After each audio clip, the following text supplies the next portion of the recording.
Okay, so let's get on to it. So at the bottom of the deck here, we have the Five of Pentacles, which in this deck is the key word is worry, which I think is a that descriptor word makes sense.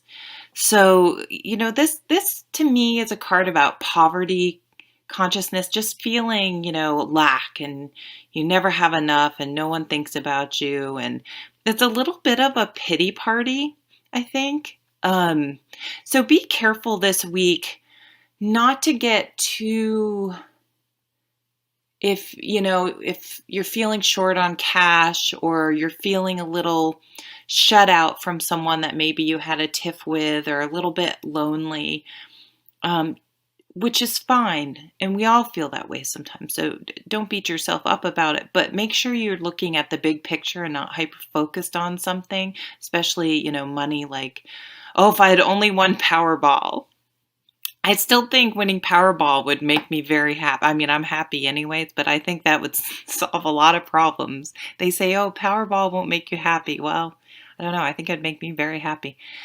But, just be careful to look at the big picture so you don't get too, if you just focus on one thing and get a little obsessively worrying about it, it can bring you down much further than the actual situation warrants.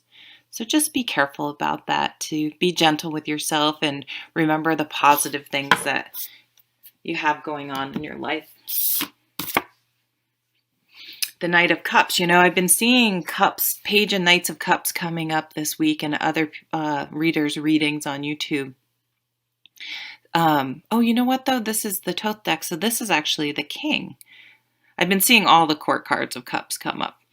So this is really the King of Cups. Sorry, I haven't read with this deck in a long time.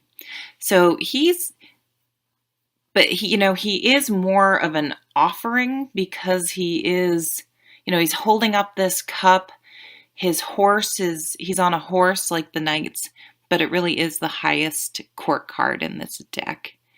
So to me, I'm going to read it though a little bit more like a knight, because to me it's like an offering. It's like a change. It's it feels like something coming or going in the emotions department. So I think with the Five of Pentacles already on the table, we just need to be mindful. It could be a thing that we even, like someone offers us maybe love or friendship or something. I'm kind of thinking love, and we kind of have been maybe feeling lonely like the Five of Pentacles and wanting someone. But then we sort of freak out about it for some reason. That just came to mind for some people. But a shift in emotions, a change in emotions, emotional maturity. So to me, this is saying that when we do feel that Five of Pentacles energy, we're going to be able to talk ourselves down and through it. And that's what emotional maturity is. It isn't that we don't have any emotions or we never get upset or nothing ever sort of derails us. It's that we're able to recognize it and deal with it in a positive manner before it spirals out of control.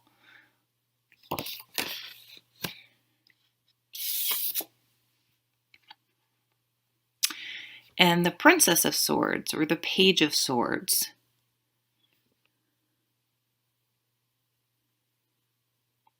So in this deck, I kind of feel like the princess here is defending herself with swords, which is with words, with clarity. So you may feel this week we may have to communicate something to get a point across, to clear something up.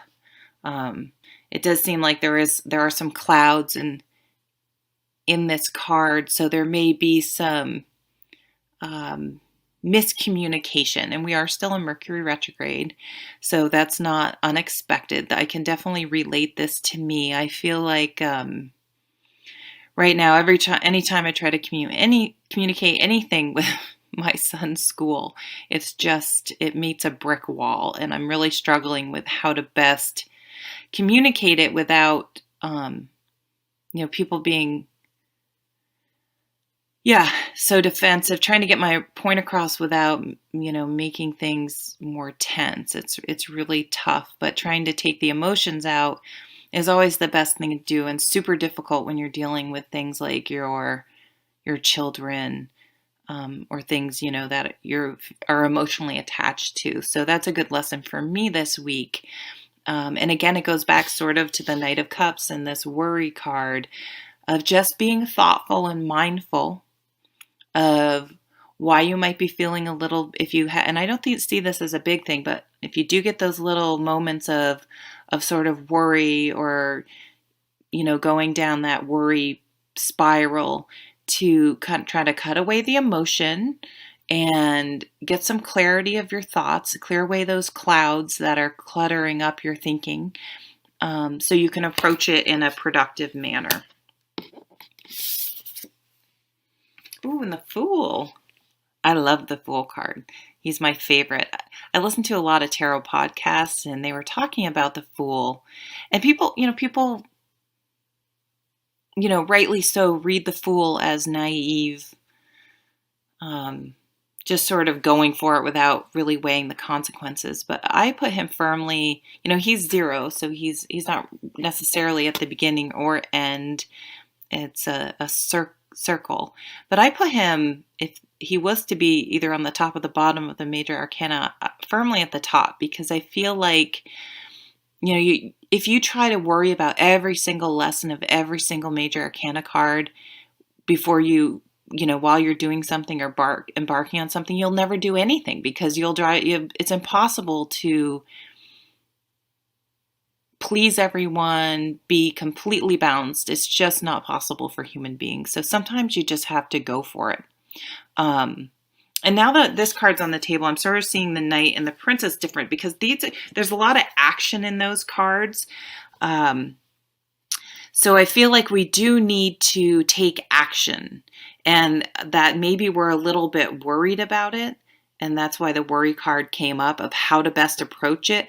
But we do need to approach it. So I would say just, get clear on what's the emotional part, what's the, clear thinking part, the head and the heart, and sort of maybe do some journaling, or make some lists, or talk to a good friend that as always tells you the truth, and sort of get things sorted out in your brain, but then definitely take action. So, defending yourself without being defensive is always, sort of the energy I'm feeling this week. But with the Fool, if we can get over that worry and take the action, even though we're a little bit uneasy about it, I think it's really going to benefit us. So don't be afraid to move forward. I know it's Mercury retrograde, and people always tell you don't do anything, but my God, I just don't even think I don't know.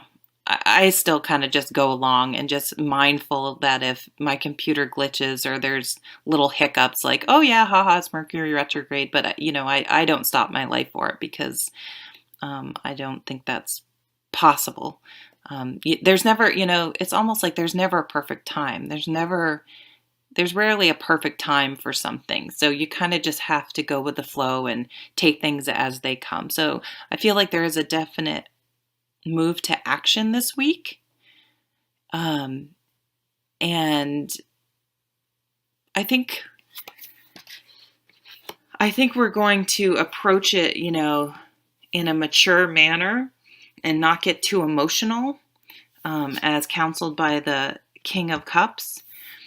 And we're going to think what we're going to say, and get some clarity, and make sure those emotions are cleared away, and move forward like the Fool. And I think the worry is going to stay at the bottom of the deck this week, because of these very powerful, strong action cards. We're not going to just sit there and wallow in our worry. We're going to take action and improve our situation through decisive action.